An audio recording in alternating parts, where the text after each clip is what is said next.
कोई राजा महाराजा के इतिहास नहीं है, ये इतिहास वर्ग संघर्षों से बना है।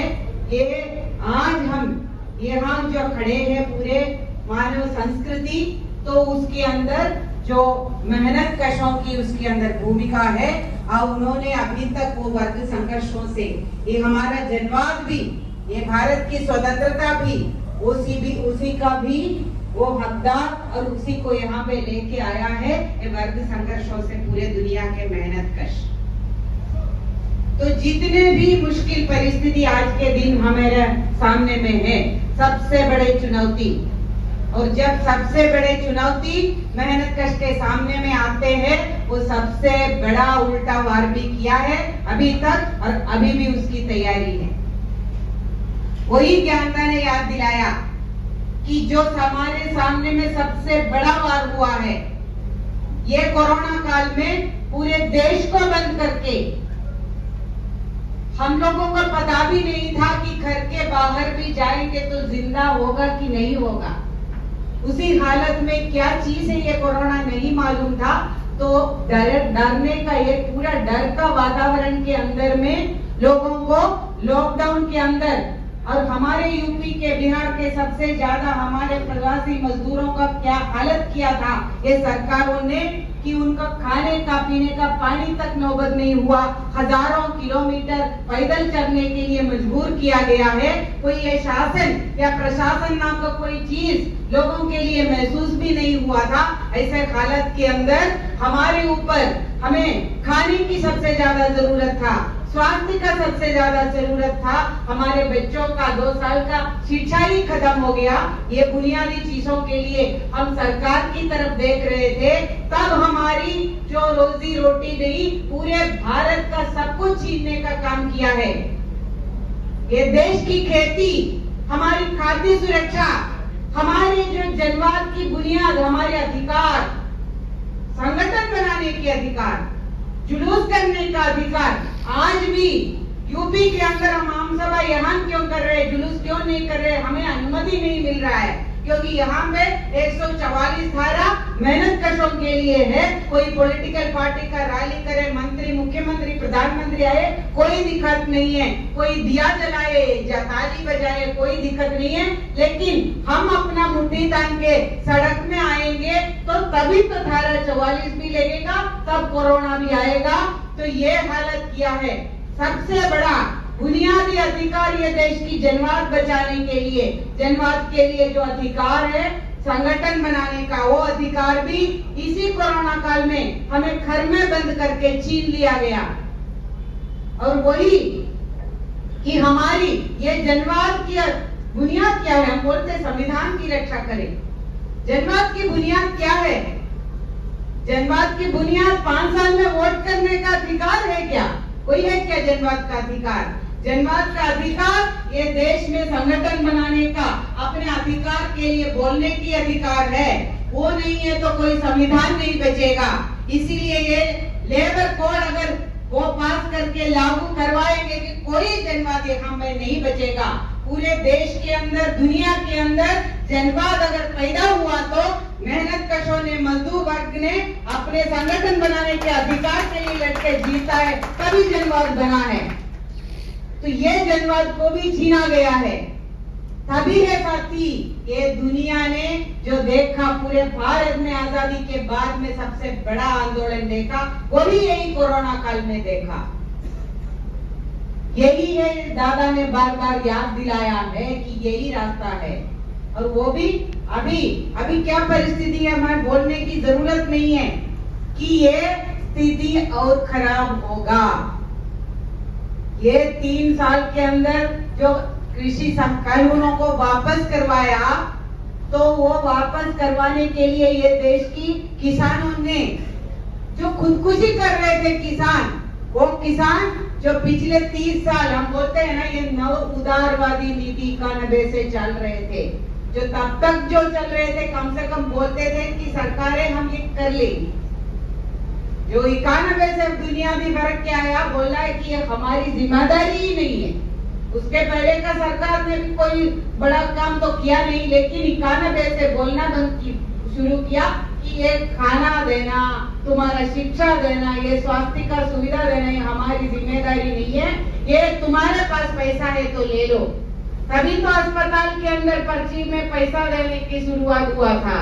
याद आना कि ये जो नीति के खिलाफ में जो मजदूरों ने शुरुआत में 91 से ही अपने हड़तालें शुरू किया था, तो इतनी भारी संख्या में किसान कभी नहीं आया। उम्मीद था कि कुछ नया आएंगे, कुछ ठीक होगा, लेकिन और जब खराब होने लगा खुदकुशी, पूरे दुनिया के अंदर हमने उसी में भी रिकॉर्ड किया है, वो खुदकुशी कर रहे थे किसान। वो किसानों ने अभी ये आंदोलन के लिए सड़क में आ गया, तो ऐसा एक दिन में पंजाब के किसान ने ऐसा आके बॉर्डर में बैठने का फैसला किया, ये नहीं है। हमें खुद को याद दिलाने के लिए मैं बता रही हूँ कि पिछले 30 साल सड़क में कौन था। हर साल में आंदोलन और हर साल का अखिल भारतीय हड़ताल के बारे में बोलते थे, तो हमें लोग बोलते थे कि एक दिन का हड़ताल में क्या होगा, क्या बदलेगा। उम्मीद जगाया है, और ये जो चिंगारी को ये जलाते हुए जिंदा रखा है 30 साल के अंदर में। आंगनबाड़ी वर्करों ने, आशा वर्करों ने, मिड डे मील वर्कर जो स्कीम वर्कर है, ये लाल झंडे को हर एक गांव में लेके गया और बोला है, दिखाया है कि हम लड़ेंगे लड़ेंगे। और ये देख के ही ये औरतें, तो हमारे समाज में औरतों के बारे में यही सोच है ना कि औरतें ये कर सकते हैं, तो हम क्यों नहीं। हमारे हर एक आंदोलन के अंदर में वो हमारी जो आंदोलन की जो चिराग को आगे लेके गया पूरा आग बनाने के लिए, ये 30 साल में हर सेक्टर की कर्मचारी, हमारे साथी इधर पे बैठे हैं, हर एक सेक्टर में आंदोलन किया। कितने हजारों जुलूसे निकले हैं। हमारी इधर मेडिकल रैप का साथी है यहाँ पे बहुत बड़ी संख्या में, बैंक की कर्मचारी, इंश्योरेंस की कर्मचारी, जो हर एक जगह में कर्मचारी भी, राज्य सरकार के कर्मचारी, केंद्र सरकार के कर्मचारी से लेके हमारे सबसे दबे हुए तबके के साथी भी, हमारे सफाई कर्मचारी तक भी यही लाल झंडा उठा के हर गली में, हर मोहल्ले में अपने प्रतिरोध दिखाया था 30 साल का।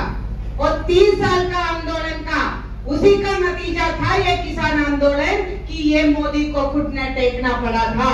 तो ये हम लोगों को गर्व से खुद को याद दिलाना है कि ये हमने किया है। और अभी कुछ सीखा है ये सत्ता में बैठने वाले, नहीं सीखा, और वो अपना रणनीति कुछ बदला।